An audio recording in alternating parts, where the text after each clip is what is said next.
부정선거설에 불을 지핀 광장에 소문이 있습니다. 광장의 구호까지 바꿨습니다. 정관이 서버.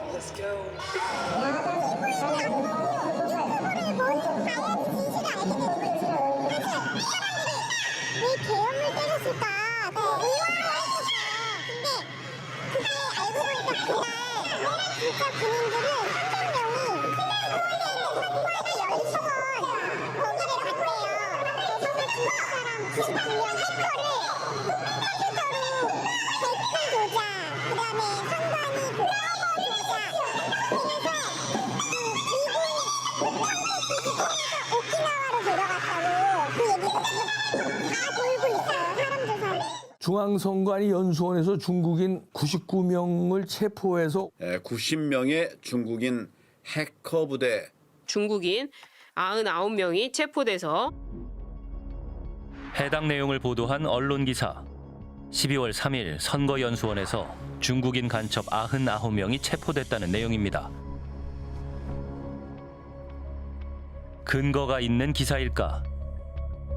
12월 3일 선거연수원에 있었던 직원을 만났습니다. 저희가 12월 3일에 그 연수원에서 5급 승진자 과정이 있었고요. 그 6급 보직자 과정 2개 과정이 운영돼서 선거연수원에서 연수를 하고 있었습니다. 당시 있었던 사람들은 승진교육 연수생들로 간첩이 아니라는 겁니다. 12월 3일 연수원에서 진행된 공무원 교육과정, 그중 일부는 숙박까지 했다고 합니다. 저희 공무원들 88명과 그 저희 강의를 해주신 외부 강사님 8분 해서 총 96명이 숙박을 하고 있었습니다. 담화가 한 10시 넘어서였을 거고 계엄군이 저희 연수원 온 거는 한 11시. 처음에는 이제 경찰분들이 오셨죠. 경찰분들이 왔다가 이제 계엄군들이 이제 나중에 오셨던 걸로 알고 있는데 연수원으로 그분들이 들어오진 않으셨어요. CCTV에 포착된 계엄군은 12월 4일 새벽 도착해 1시간가량 근처 주차장에 머물다 떠났습니다. 연수원 내에 간첩이 머물렀다는 증거도 계엄군이 누군가를 체포했다는 근거도 없습니다. 제가 그 연수를 직접 참여를 했었기 때문에 무슨 말도 안 되는 소리를 또 유튜브에서 하나라는 생각을 했었습니다. 어떤 인터넷 언론사에서 기사화도 되다 보니까 이게 또 급격하게 막 확산이 되고 있는 상황이더라고요. 중앙선관위는 허위 사실을 유포한 해당 매체를 고발했습니다. 그러자 간첩이 머물렀던 장소가 연수생들이 머문 C동이 아니라 A동이라며 허위 주장을 이어갔습니다. 제2생활관에 거주 중인 직원과 통화해봤습니다. 지금 중앙선거관리위원회 선거연수원 에서 근무하고 있는 이고요. 네, 혹시 숙소에 계신 지는 얼마나 되셨어요? 네, 저는 2020년도부터 지금까지 네 정도 지금 거주하고 있는데 그 기간 동안 외국인이나 선관위 직원이 아닌 외부인이 이곳에 거주하거나 생활하거나 한 적은 없습니다. 저희한테 무슨 이야기를 해도 그 자체가 가짜뉴스라고 하고요. 혹시 스카이데일리 측에서 네. 보도 이전에 네. 선관위에 사실 네. 확인을 한 적이 있나요? 아니요, 없습니다. 만약에 연락이 있으셨으면 저희가 당연히 설명을 해드렸겠죠. 근데 연락이 따로 없으셨습니다. 사실 확인도 없이 보도를 이어가는 이유가 뭘까? 해당 매체를 찾아가 봤습니다. 이시니까 기사를 제가 여러 번 읽어봤거든요. 네. 근데 사실로 증명될 수 있는 것이 기사 내용에는 하나도 들어가 있지가 않아서. 그럼 사실로 증명되지 않을 걸 쓰면 어떻게 되겠어요? 그러니까요. 예, 근데 그럼 큰일 나겠죠. 그걸 무리하게 좀 보도하신 이유가 궁금해서요. 아, 그거는 사실이기 때문에 그렇게 했겠죠. 선관위에도 네. 그러면 그 사실관계 확인을 요청드렸다고 하던가요? 누가요? 기자님께서 네. 선관위 관련 기사를 쓰니까 선관위에 사실 확인을 보통 하잖아요. 네. 우리가 했죠. 우리 거기 현장 취재까지 갔었어요. 아, 선관위에 그럼요. 네, 선관위 갈게요. 측에서는 네, 연락을 갈게요. 받은 적이 없다고 하셔서요. 아니, 우리 갔다 왔으니까 그렇게. 그럼 어느 분하고 연락하셨는지 아세요? 이후 스카이데일리 측에서는 다음과 같이 입장을 밝혀왔습니다.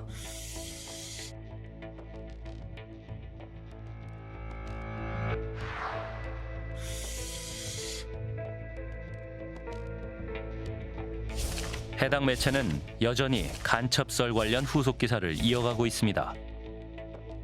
논란이 이어질수록 구독자는 늘어납니다. 지금 스카이데일리가 어쨌든 잘 나가는 거 맞거든요.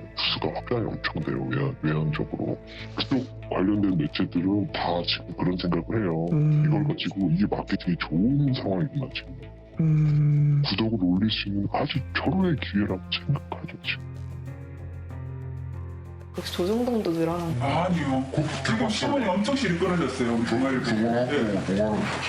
또 탄핵 기사 때문에 일부러 동아일보 끊고 보수신문 끊고 그 신문을 도와줘야 되겠다 싶어가지고 신청한 분도 계시고. 5.18이 김대중이 만든 거다. 뭐 이런 기사까지 써요. 아주 되게 이렇게 자극적인 거죠. 그 정도로 써요. 그걸 쉽게 내지 못하거든요. 해당 매체는 5.18 민주화 운동을 편회해 논란을 일으키기도 했고 전직 대통령과 현직 국회의원을 노동당원이라 주장하는 기사를 내기도 했습니다. 노동당원으로 지목됐던 박선원 의원에게 직접 물어봤습니다. 제가 2003년에 노무현 대통령 정부의 국가안보실에 행정관으로 입사했어요. 그때 신원조회 2달 받았어요. 2017년 상하이 총영사 나갈 때 또 신원조회 4주 받았어요. 그 다음에 7월 달에 국가정보원에 외교안보 특별보좌관으로 채용이 됐습니다. 그때도 국정원에서 신원조회 2주를 받은 사람이에요. 저처럼 신원조회 받은 사람이 없고요. 여러분 생각보다 구글 형편없습니다. 이것 자체가 하나의 자기의 사업거리, 하나의 돈 버는 수단이 된 거예요. 그래서 이런 나쁜 이 거짓을 막 퍼뜨릴수록 조회수가 올라가고 그다음에 더 자극적인 거 미국 집어넣고 중공 집어넣고 일본 집어넣고 그다음에 이제 저 같은 사람이 고발을 하잖아요. 그러면은 또 나중에 이런 거를 또 공개해요. 박선원이 고발했다. 그래가지고 나 재판 나가야 된다 해서 또 후원금을 또 모아요. 그래서 이걸로 장사를 하는 거예요. 작년 연말 해당 매체의 송년회 겸 후원의 밤이 열렸습니다. 우리가 맞았습니다. 그리고 우리가 이겼습니다. 한의원 원장님 기부금 1,000만 원 내고 오셨습니다. 그래서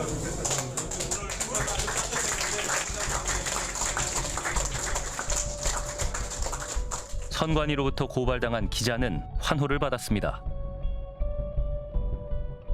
정치 유튜버들의 선관위 공격은 멈추지 않습니다. 근데 이 사태의 본질은 뭐냐면은 선관위 안에 범죄자가 있다니까. 선관위는 증거 은폐 전문 집단이라니까. 선관위에서 절대로 조작 가능성이 없다라고 하지만 국민들은 지금 그걸 못 믿고 있지 않습니까? 그냥 믿어달라면 누가 믿겠습니까? 저는 요구합니다. 우리도 마찬가지로 대만처럼 전자개표가 아니라 수작업으로 진행해 보시죠. 수개표는 이미 시행되고 있습니다. 작년부터는 수검표까지 도입해 이중의 안전장치를 두고 있는 셈입니다. 저희 선거 그 시스템은 기본적으로 수개표거든요. 이번에 수개표임에도 불구하고 22대 국회의원 선거부터는 수검표라고 또 절차를 하나 더 도입을 했어요. 그래서 수검표를 하면서 한 장 한 장 확인하는 절차를 하나 더 추가를 했거든요. 그 민원 전화 같은 것도 좀 많이 오나요? 민원 전화 많이 오죠. 그분께서 말씀하신 게 유튜브 봐라, 유튜브에 증거가 다 있다라고 얘기를 하시더라고요. 그래서 아니, 선생님 그래도 그 유튜브 말고 신문이나 방송 한번 보시라고 다 아니라고 이미 그 팩트 체크 되어 있는데요 했더니 그 기존 언론들이랑 뭐 그런 거는 다 이미 썩었다라고 하시더라고요. 근데 그러다 보니까 대화가 서로 소통이 안 되더라고요. 음모론의 늪에 빠진 대한민국. 최근 세력이 커지고 있는 한 종교단체가 주최한 탄핵 반대 집회가 대구에서 절정을 이룹니다. 탄핵 정국의 스타가 된 유튜버들. 한국사 강사 전한길 씨도 그중 한 사람입니다.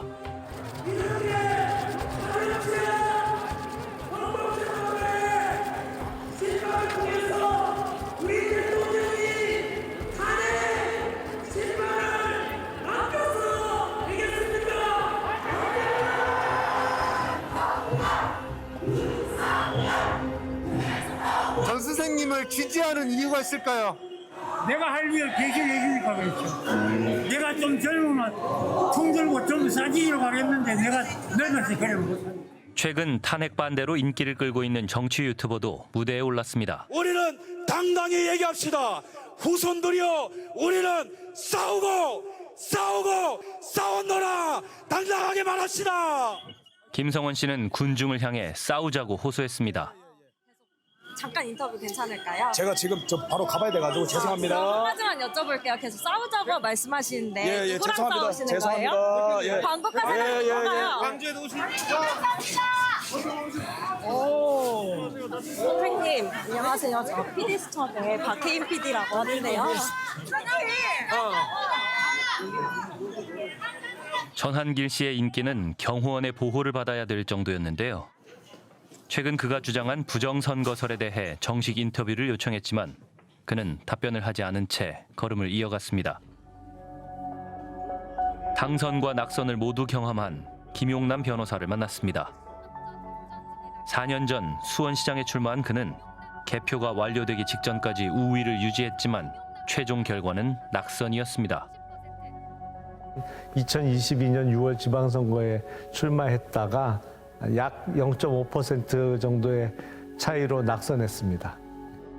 사전투표함이 열리면서 역전패했지만 부정선거설에 대해선 단호했습니다.